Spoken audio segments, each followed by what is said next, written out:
All right, Prop 46 is another construction proposition, which is given a straight line to describe a square, which doesn't sound too difficult. It's more the kind of proving side of things, proving that you've actually made a square that maybe takes a little bit of extra justification, but it's still not all that difficult.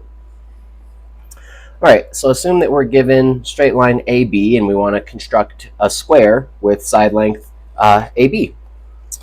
Okay, so the first thing that we'll do is we will, well, the way that Euclid writes it is a little bit different than how I would like to write it.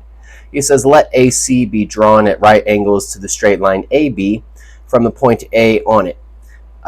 So in other words, just making a perpendicular to AB through A, but he names the point C, which is only used to describe this line, and then it doesn't actually end up being part of the square at all. I think the way that I would state it is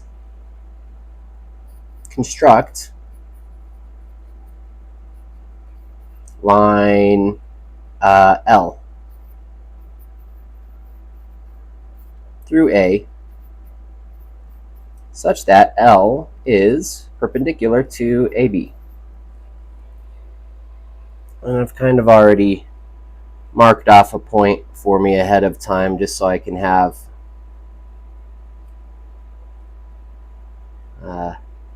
kind of make this thing a little bit quicker with a little bit of precision.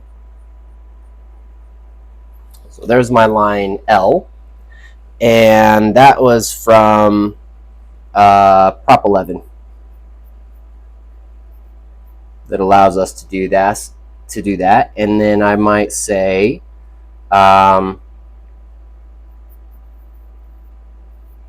L, cut AD equal to AB. And that was, let's see, it's not listed in here, and we're kind of at the point now where I guess we don't really need to justify these anymore, but that was Prop 3. Way back then. Okay.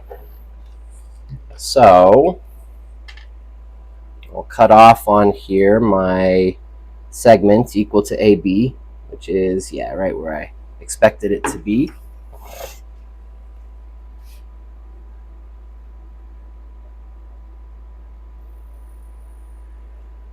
Okay. And we'll call that point D. And then we're going to do something similar, except we're not going to keep creating perpendiculars. We're now going to make parallels because that makes some of the justification later on easier. You could use the perpendiculars, but then doing the parallels, you have to kind of reduce it to the argument with the parallels anyways. So you've got to do the parallel. It's easy. It's like easier. It's cutting out the middleman to just use the parallels. So we'll create or construct. Let's see. I just used L, H, I, J, K. I don't know. I'll use J maybe. You construct J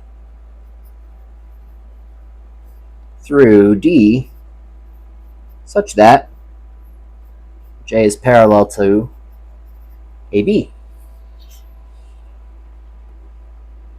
And it's, again, just kind of like last time, that's not how Euclid stated that.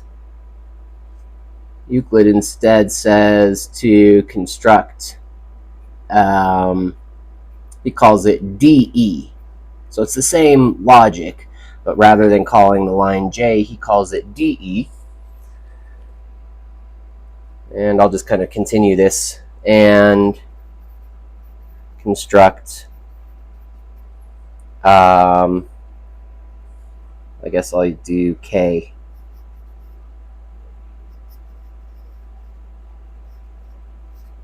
Through B such that K is parallel to AD. Those were prop, let's see, that was prop 31 that allows us to make parallel lines through a given point. So in this one, I'm going to make it solid. That'll be point E up there. And yeah, I skipped over C in my diagram because I guess I could call that point C. Yeah, why not? A, B, C, D. That actually works out really well. Yeah, perfect.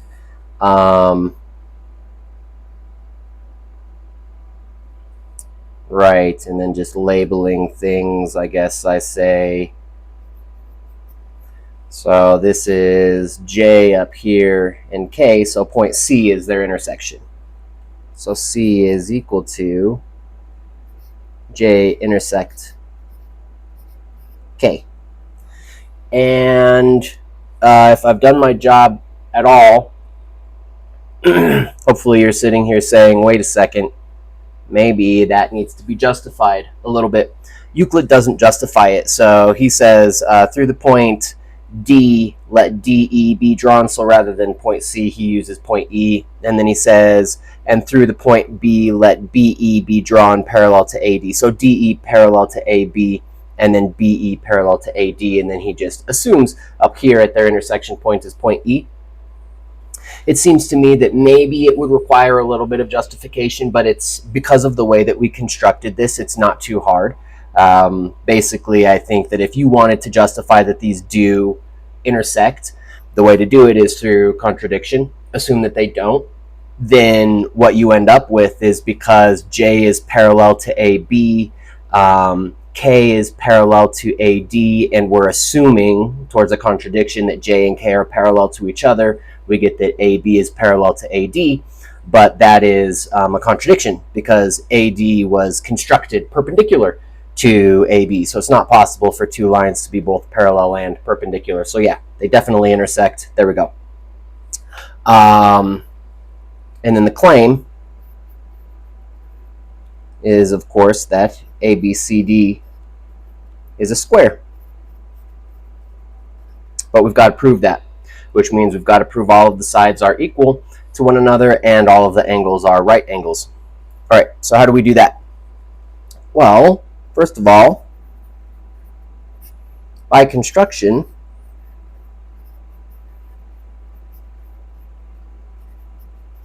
ABCD is a parallelogram.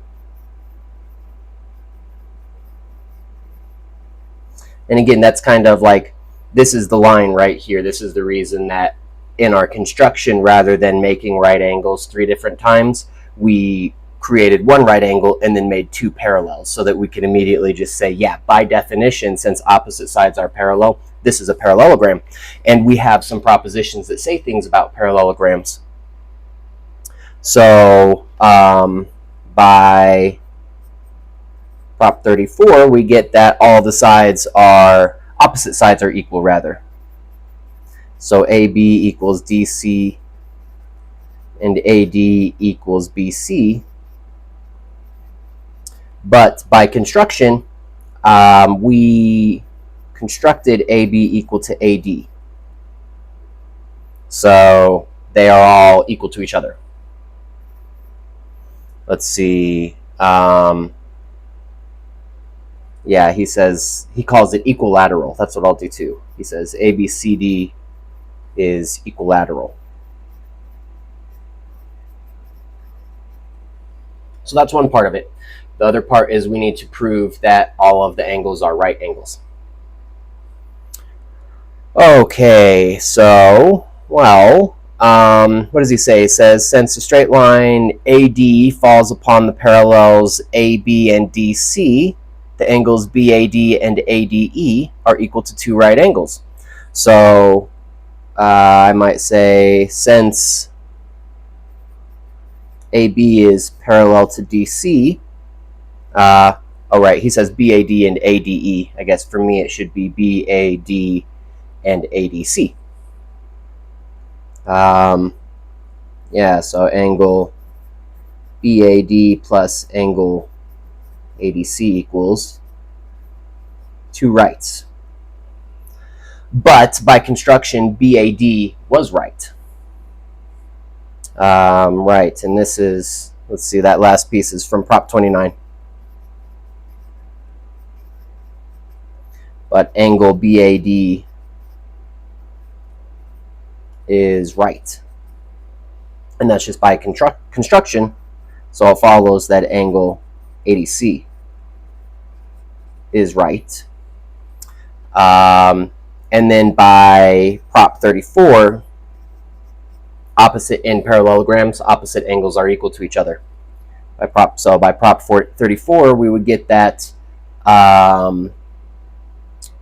the opposite angles are. So we said BAD, ADC. So angle BAD, so DCB.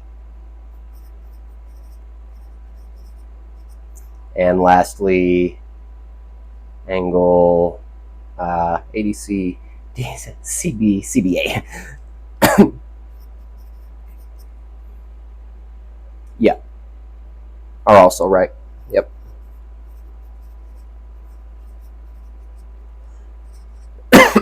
So ABCD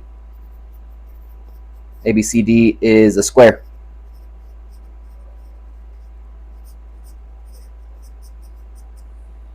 There it is.